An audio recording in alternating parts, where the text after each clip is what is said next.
Problems, ups and downs and fears हम में से किसकी लाइफ में नहीं होते, लेकिन जो अलग होता है वो उन्हें हैंडल करने की या उन्हें देखने की हमारी approach. Hello friends, I am Madhulika और आज की इस वीडियो में मैं आपके साथ शेयर करूंगी वो 5 चीज़ें जिन्होंने मेरी लाइफ को कम्प्लीटली चेंज कर दिया। तो जो मेरी लाइफ का पहला लेसन है वो ये कि हम अपनी शुरुआत को तो नहीं बदल सकते, लेकिन हम आज से शुरू करके अपने अंत को ज़रूर बदल सकते हैं। अगर आप कभी चलते चलते कीचड़ में गिर जाएं तो आप क्या करेंगे? उसे साफ करने के लिए क्या आप वापस उसी कीचड़ को अपने ऊपर लगाएंगे या उसी में लेट जाएंगे? जब हम अपनी पास्ट की मिस्टेक्स के बारे में सोचते हैं या पछतावा करते हैं तो हम भी कुछ इसी तरह बिहेव करते हैं। हम उस प्रॉब्लम को एक बार तो डील कर ही चुके हैं, लेकिन जितनी बार हम उसके बारे में सोचते हैं हमारे माइंड को ये नहीं पता होता कि वो प्रॉब्लम एक्चुअल में हो रही है या हम उसके बारे में सोच रहे हैं, तो हम उसी पेन को बार बार रीलिव करते हैं। तो बेस्ट यही है कि हम अपने पास्ट से निकलकर अपने प्रेजेंट में आएं और अपने अंत को सुधारने की कोशिश करें। मेरी लाइफ का दूसरा सबसे इम्पोर्टेंट लेसन था टू टेक सेल्फ रिस्पॉन्सिबिलिटी। हम अपनी पूरी ज़िंदगी दूसरों को ब्लेम करने में निकाल देते हैं, ये उसकी वजह से हुआ, ये उसकी वजह से हुआ, लेकिन हम खुद जिम्मेदारी नहीं लेते और इसीलिए हम दुखी रहते हैं।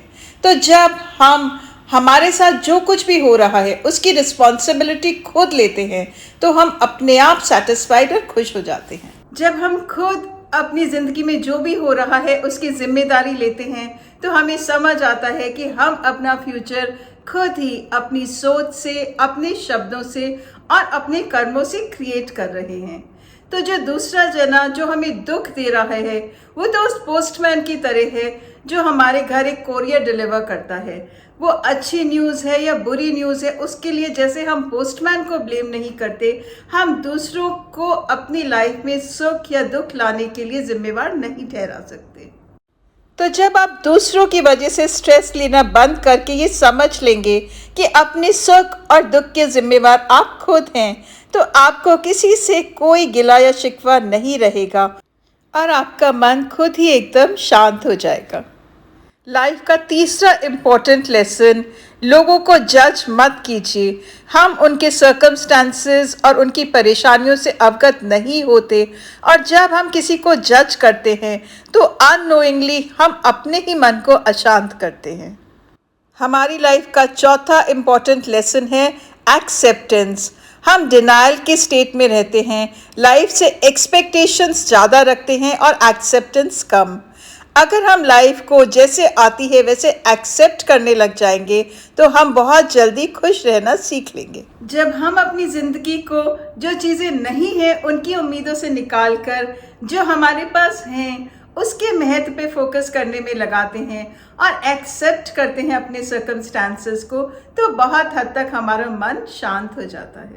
लाइफ का पांचवा बहुत इम्पोर्टेंट लेसन है to live in the moment.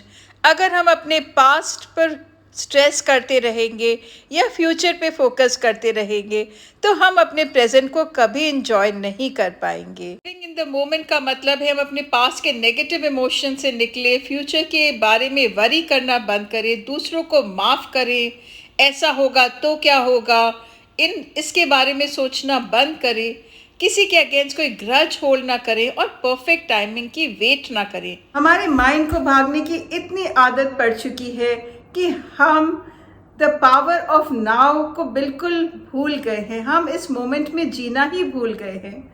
हम कुछ भी कर रहे हों, सुबह हम वॉक भी कर रहे हों तो हम ठंडी हवाएं या पक्षियों की चहचहाहट को एंजॉय करने की बजाय आगे ऑफिस जाके क्या करना है या घर पे जाके नाश्ता क्या बनाना है उसी के बारे में सोचते सोचते चलते हैं। तो कुछ देर ठहरिए और इस पल में लौटकर इसको पूरी तरह से एंजॉय करने की आदत डालिए। तो इन 5 लाइफ के लेसन्स ने मेरी लाइफ को तो पूरी तरह से चेंज कर दिया। जब मैंने सेल्फ रिस्पॉन्सिबिलिटी लेनी शुरू करी तो मैंने खुद ही अपनी क्रिएटिव विजुअलाइजेशन और माइंड की पावर को यूज़ करना चालू किया अपने लिए एक ब्राइट और हैप्पी फ्यूचर क्रिएट करने में। दूसरों से गिले शिकवे और ब्लेम गेम अपने आप ही ख़त्म हो गया। मैं प्रेजेंट मोमेंट में जीने लगी, उसे एंजॉय करने लगी, तो फ्यूचर अपने आप ही हैप्पी होने लग जाता है, क्योंकि हर पल हम ही अपना फ्यूचर क्रिएट कर रहे होते हैं। तो अगर आपको भी ये पसंद आए तो आप भी इन्हें ज़रूर ट्राई कीजिए। और अंत में मैं बस इतना ही कहूँगी कि खुद से प्यार कीजिए, क्योंकि आप खुद से प्यार करेंगे तभी आप खुश रह पाएंगे और दूसरों से भी प्यार कर पाएंगे। और लोग आपकी लाइफ में आते जाते रहेंगे, लेकिन आपको खुद के साथ अपनी पूरी ज़िंदगी बितानी है।